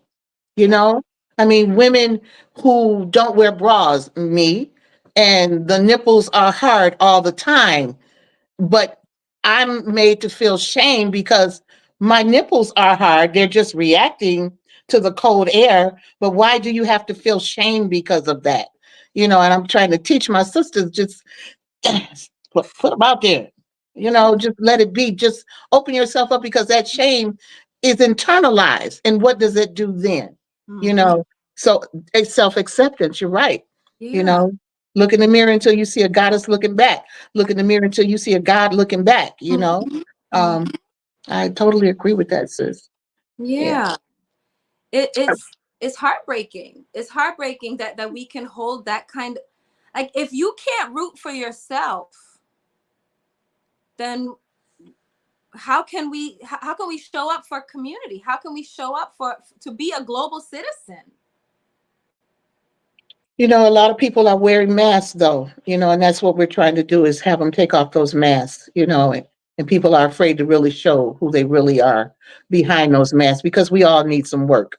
You know, I can't say that my work is done because I've taken entheogens for the past 20 something years. No, I'm still working. You know, I'm still putting in the work here, you know, to define this energy even more so. Yeah, touch. Touching is trust, and we don't trust. That's what it is. And if I could just step away for 1 minute, though, to expound on touch and the fascia, and my son, who is very powerful, Kali Horner, who is at all the conferences, and he touches you with all that chi in those hands, and he works on that fascia that is holding the trauma inside, along with the psychedelics. Baby, when I tell you he's pulling something up out of you and moving it on, touch, very powerful, very, very. You have to experience this, young man. Can I share on that real quick? Oh, please. It is a learning point as a man. You know me, I'm like, I don't get massaged by men.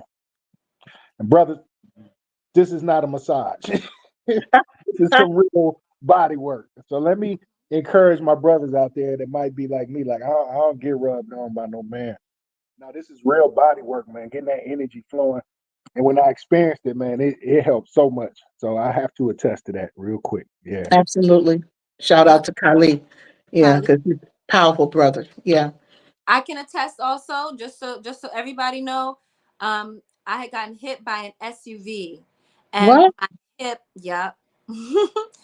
And I can tell you about that another time. But my hip was uneven.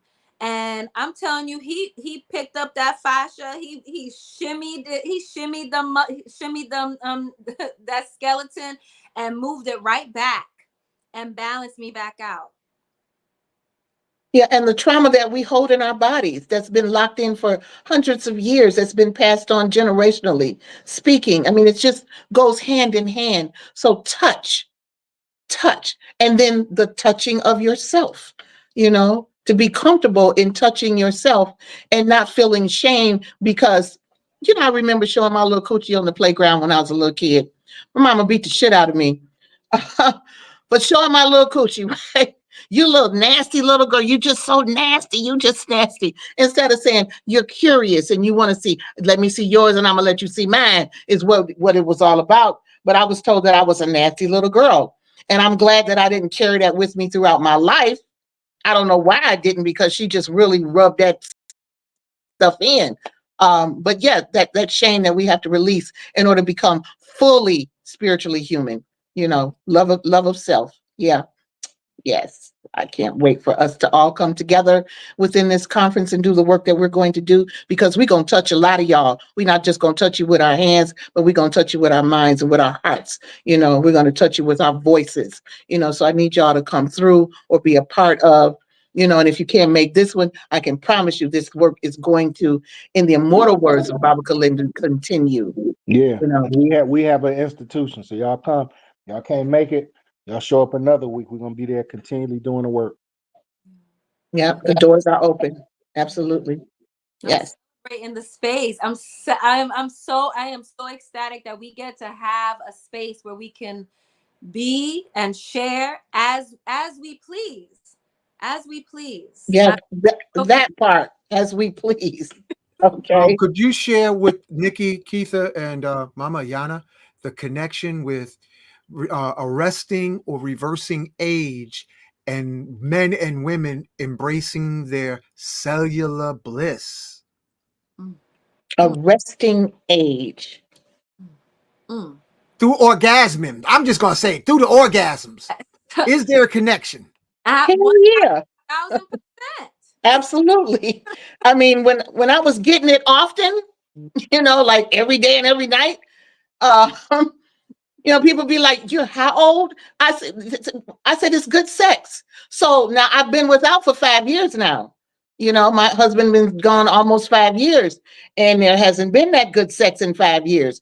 But because I am relaxed in honoring my body by allowing it to have an orgasm, I still keep that youthful energy flowing because I'm comfortable with that. It's not a shameful act. And Nikki helped put me on that path, though, just by the words that she said. So I can tell y'all what, and I'm going to be real personal right now. When I get off this phone, yeah, that's what I'm talking about. So keeps you young. It just keeps you young. Yeah. And for those that are into the science conversation around it, when we have our orgasm, we release our GABA, which allows us to remain in this space without aging. It assists. It's the fountain of youth. Not to mention our dopamine, our serotonin. Not to mention we are also tapping into our gamma, our alpha, and our theta waves of our brains. And those are things that we have been using as children. This is what allows us to tap into. This is what we tap into when we're with our entheogens as well. So all of these things, this is that cellular conversation. This is what allows us to stay young. And so when we are working ourselves and thinking that we got to chase these bills, not recognizing that we must start with ourselves first and allow it to come and be in trust, be in peace in our bodies, that's when the youth stays. I mean, real talk, Mama Ayana be talking about she retired. I'm like, I don't understand. Like I can't even process that. Yeah. Well, yeah. I'm just going to keep the energy flowing for as long as it's allowed to flow that way. But I will also know that it will be divine when I decide to just take my rest, to step off my throne and pass it on, and just and smile at and just behold the work that has been done and that is being done. I will be pleased in my heart. Yeah. So. I want to ask another question. We got to keep this snowball rolling. I'm noticing, Nikki, Keitha, Mama Ayana, a lot of the younger high school girls are wearing more waist beads than I've ever seen previous generations. Brother Modou, Keitha, Mama Ayana, what's up with this generation that's coming up with exaltating their feminine principles? A lot of them are listening. And then a lot of them are looking at it as a fad, though, as well. So if you're listening, you'll understand the energy behind the stones that you carry around your body, especially around that sacral chakra. I had the opportunity to visit some women in, I believe we were in Senegal, and they gave me waist beads, but they also told me, they gave me a formula of some type to soak those waist beads overnight. And when I make love with my husband, to wear those waist beads. So there was an energy that happened with me soaking them in that formula they gave me some, and I didn't ask what it was, but it was very powerful, whatever it was inside of that. So those waist beads create an energy.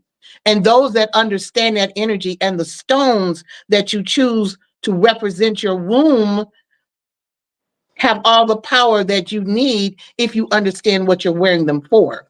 Now, those that wear them for decoration, that's fine too, because they are beautiful, but if you really understand, and you can honor yourself in that way, by all means, wear the waist beads.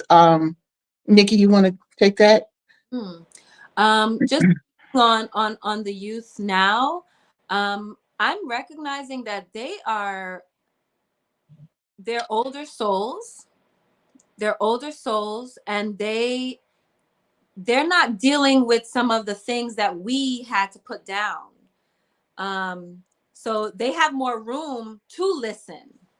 They have more room to snap into the practices that may not have been something that may have been told to them, but just like many of our embodied practices, they started out spontaneous. They started out as messages that move through our body, and then we started to repeat them. So even if they don't necessarily know in their conscious minds, it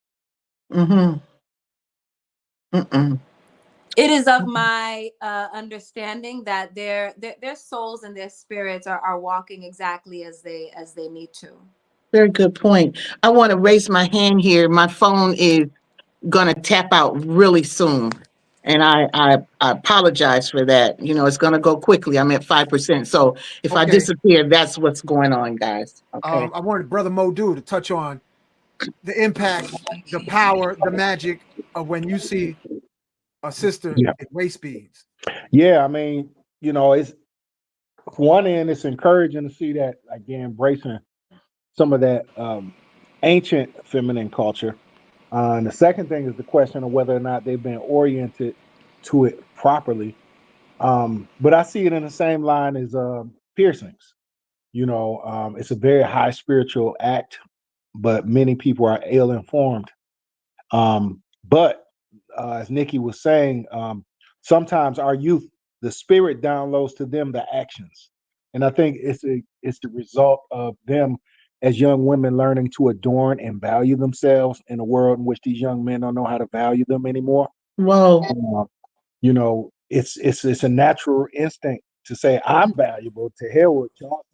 I'm graceful, I'm beautiful, I'm not a whore. You know what I'm saying? Oh, I like that. It's that mother root spirit speaking out again. Yes.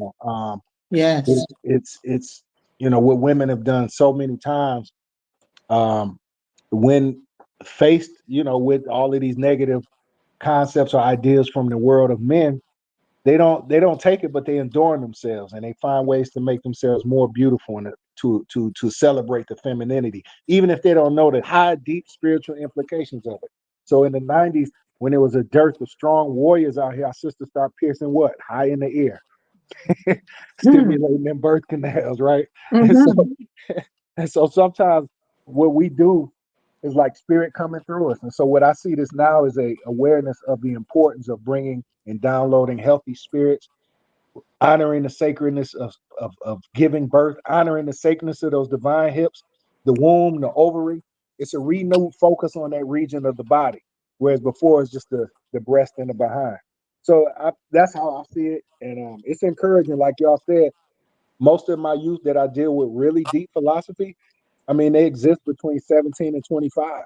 I mean, they're tapping into some real heavy concepts and knocking on my door like, Baba, what's up? How come we not? And I'm like, sit down, son. Let me tell you. Sit down, daughter. Let me tell you why. So I appreciate this youth because they are allowing those spirits to communicate through them. They're not blocking those voices out. They're allowing them to express themselves without the hindrance of, like when we were afraid to express it. So, brother Hunt, for 2 weeks we'd be ex-clan and we'd be like, fuck that, I'm a dope dealer. It was all a tug of war, right? Well, they got a much clear line coming through, and our job is to protect that and make sure those messages keep coming through. Yeah. Thank you for that. I want to share something while you're still on the line, Mama Ayana, with you, Nikki Keitha, Baba Modou. I have my cat. My cat is like a psychic. That's right. And when I had a very Shakti rich individual sister who's stunningly beautiful, but she's very in tune with her sensual side. She literally, through her Shakti, charmed my cat, which is a male. And she caressed him and she used her feminine voice. And my cat was, I mean, he's a grown tabby. And he was just like, oh. Oh, he got And then goofy another now. lady who's like not in touch with her womb Shakti magic literally made him sick, Mm. where he would pass blood in his urine. Uh-uh. Yeah, so then I would have to nurse him back to health. So the question I have towards Nikki Keitha and Mama Ayana, how much responsibility and awareness and how important it is for women to realize the need for them to cultivate their feminine energy or their Shakti I'm to gonna let heal Nikki, brothers let energetic. Nikki take that because I'm at 1%. I apologize, family, because I'm about to shut down in probably 30 seconds. Thank you, Mama Ayana.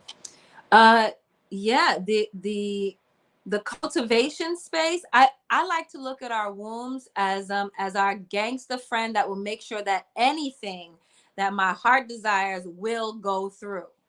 So if we are not if we are not recognizing that these bodies, specifically regardless of gender, we're talking about these bodies that hold wombs, that biological wombs, it anchors matter.